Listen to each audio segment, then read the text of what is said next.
tu kumta kalong kajing herap kai. Kari Bhoi District Sports Association lani Rbdsa kan sepelong ika football tournament Bhoi League kaban salong Hamadan Sokraman Nongjuri Dihar bat NSCA pahams iem.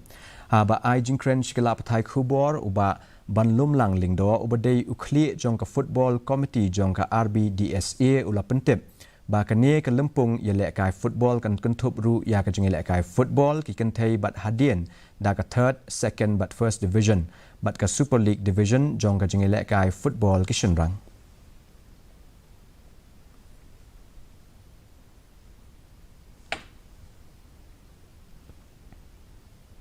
Bana kalian football competition kan sedang nak Pynlong ika Bhoi League. Pada kejuk kepuar kepada usnam bakum ke association ngin rakheru ya ke Golden Jubilee tahun usnam pemerintah. Kenak benda kini ngin sedang ikni football league jingi ke berkentup high niki division. Kebanyakan kong ke Women's League nangta ke third division, ke second division, ke first division berkunjuk ke Super League division.